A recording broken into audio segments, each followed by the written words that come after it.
Hai teman-teman, di video kali ini kami sedang berada di Sambal Mamone yang berlokasi di Jalan Ngurah Rai, Singaraja. Sambal Mamone merupakan usaha kuliner yang menyediakan berbagai jenis sambal dan menu menarik lainnya. Selain menghadirkan produk yang berkualitas, Sambal Mamone juga bekerja sama dengan petani lokal untuk memperoleh bahan baku yang segar sekaligus mendukung perekonomian masyarakat sekitar. Berdasarkan informasi yang kami peroleh, karyawan di Sambal Mamone mendapatkan gaji pokok, tunjangan jabatan, jaminan kesehatan, dan jaminan ketenaga kerjaan. Besarnya kompensasi ini juga disesuaikan dengan jabatan masing-masing karyawan. Selain itu, kehadiran menjadi salah satu aspek yang diperhatikan oleh Sambal Mamone.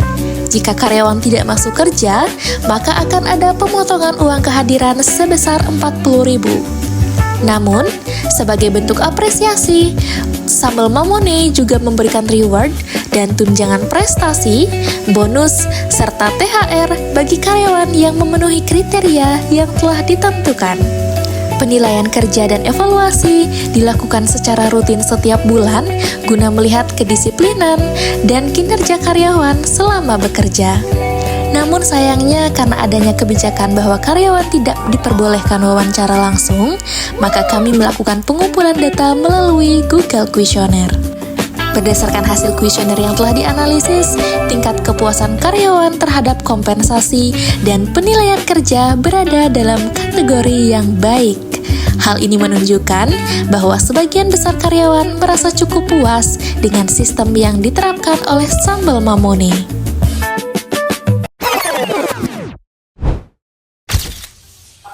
Sebelumnya Ibu, terima kasih atas waktu dan kesempatannya. Sama-sama. Di sini kami mau melaksanakan wawancara singkat aja terkait dengan manajemen kompensasi dan penilaian kerja. Sebelumnya untuk pertanyaan pertama, mungkin kita mulai dari bisa Ibu jelaskan terkait dengan deskripsi usahanya, bagaimana usaha ini terbentuk, kemudian hingga sampai sekarang seperti apa? Baik, kalau Sambal Mamone mungkin kami berdiri di tahun 2021 ya. Saya tuh dulu pegawai bank kebetulan. Saya 18 tahun di perbankan, tapi waktu itu iseng-iseng awalnya dari iseng sih ya, awalnya dari iseng, kemudian karena ingin membantu perekonomian gitu kan, terus itu pun menunggu gajian, ini modalnya pakai modal 300.000 dulu karena kan kita mulai dari online. Berawalnya kan saya sering tuh nyekap sambal buat sehari-hari kayak gitu. Terus banyak temen yang minta, mau dong, kayak gitu kan. Dan kebetulan dulu saya sebelum sambil kerja di bank juga pernah jualan kue kayak gitu. Nah kemudian saya mencoba di sambal dengan modal 300 itu. Akhirnya saya buat pertama kali itu ada sambal Trimedan. Karena Trimedan paling cepat dipakai sambal ya. Tapi itu kita nggak kepikiran bahwa kita harus begini. Jadi itu mengalir aja. Begini itu ntar sambil jalan saya cerita. Jadi awalnya ya seperti itu, saya ingin membantu perekonomian keluarga saya. Kemudian booming di online sambalnya dari modal 300.000 itu dari satu sambal. Kemudian kita launching sambal kedua, sambal terasi, sambal ketiga, sambal bui cumi, sampai 9 jenis waktu itu. Dan kemasannya pun masih sangat sederhana banget, pakai selotip kayak gitu kan ya. Botol biasa, jar biasa, terus pakai selotip kita, jadi nggak seprofesional sekarang. Dan belum ada izinnya juga, stikernya pun masih stiker tempel thank you gitu doang kan ya. Dan kayak pemula-pemula seperti biasa yang ingin jualan aja gitu, belum ngerti produk itu harus seperti apa. Kemudian waktu itu COVID kan, pas bertepatan dengan COVID, baru mulai COVID di tahun 2019 ya, COVID masuk. Tapi kita tuh bukanya di sini 2021. COVID 2020 ya. 2020, tapi masuknya COVID yang paling puncaknya di sini 2021 ya.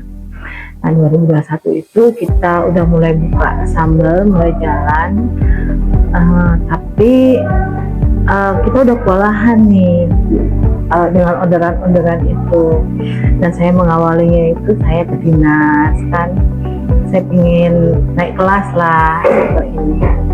Saya bawa sampelnya ke dinas, jadi saya masuk grup UMKM Buleleng seperti itu awalnya kan.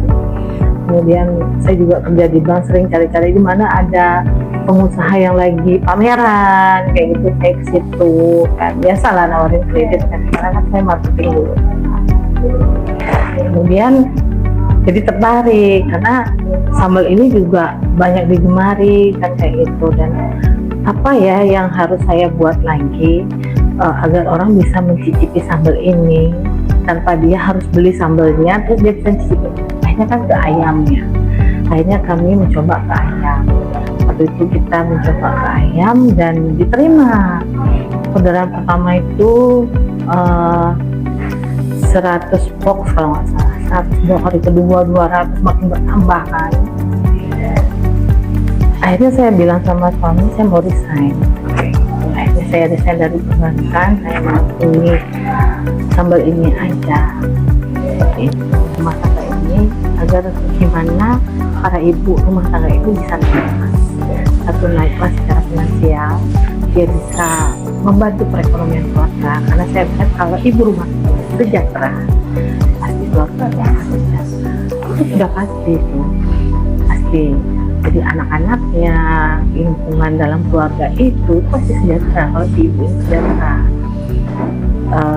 finansialnya bagus gitu kan. Terus kemudian saya ingin merubah ibu rumah tangga ini semakin maju, semakin naik kelas, bukan hanya semua mumi aja yang naik kelas, tapi saya ingin juga ibu-ibu ini juga naik kelas itu. Dan kami mengikut tim yang ibu-ibu, dan kami tidak melihat umur karena kami melihat biasanya kalau udah tua itu masalahnya pasti di usia dia tidak bisa bekerja lagi, bukan ya. Kami tidak melihat umur, selama mereka masih bisa bekerja kami aja dulu. Kayak umur 60 tahun di sini masih ada kok gitu ya. Dan sekarang kami punya petani juga, binaannya tuh ada perempuan semua petaninya, perempuan semua petaninya. Kami ada petani perempuan, kemudian timnya juga perempuan, dan satu yang difabel baru masuk sekitar 4 bulan. Jadi kami berkomitmen untuk memberdayakan perempuan-perempuan yang ada di Buleleng seperti itu. Kemudian kompensasi gaji juga lumayan kan, kita ada perhitungan prestasi buat mereka. Jadi antara satu dengan yang satu itu gajinya beda-beda, jadi kita ada penilaian dan kita membuat sistem gaji mereka itu dari komponennya itu ada gaji pokok, ada tunjangan jabatan itu untuk yang menjabat di sini ya. Meskipun kita rumah makan masih kecil, tapi kita harus belajar profesional. Ada tunjangan jabatan, ada kehadiran. Jadi kalau mereka nggak kerja itu dipotong cuma uang kehadiran aja. Jadi kehadirannya itu 40.000 ya. Jadi kalau misalnya mereka nggak kerja cuma dipotong 40.000 aja. Kalau sakit ada surat keterangan dokter ya kita bayar, tapi kalau izin itu dipotong senilai seperti itu. Kemudian ada tunjangan prestasi, ada bonus.